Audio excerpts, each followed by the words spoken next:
রাত 11টায় বউ ফোন দিয়ে বলল ফুচকা খাবে, আজকে তার জন্য ফুচকা আনতে হবে। বেশ কয়েকটি জায়গায় ফুচকা না পেয়ে শেষ পর্যন্ত গেলাম বিডিআর ফিল্ডে। তখন প্রায় দোকান বন্ধ করে দিচ্ছিল। ওদেরকে ফুচকার কথা বলতে ওরা রাজি হয়ে গেল, কারণ ওরা নাকি আমাদের ফলোয়ার। কালকে আরেকবার প্রমাণিত হলো কন্টেন্ট ক্রিয়েটরদের আলাদা একটা গুরুত্ব সমাজে রয়েছে। তারা যে যত্ন সহকারে আমাদের ফুচকা বানিয়েছে তা দেখে আমার বুঝতে বাকি রইল না, তারা এক্সট্রা খাতে যত্ন করে আমাদের ফুচকাগুলো বানিয়েছে।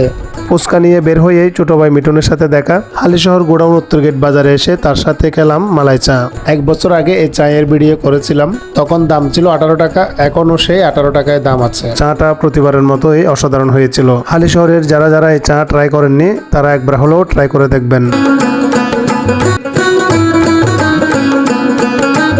এদিকে বাইকের শব্দ শুনে কুটুস আমার জন্য অপেক্ষা করছে দরজায়। তাড়াতাড়ি জুতা খোলার জন্য তাড়া দিচ্ছিল সে। অবশেষে বাসায় আসলাম, বউয়ের হাতে দিলাম ফুচকা। ফুচকা পেয়ে এসে অনেক খুশি। আসলে বউদের চাহিদা বেশি না, বউদের ছোট ছোট আবদারগুলো পূরণ করুন, দেখবেন সংসারে নেমে এসেছে অনেক শান্তি।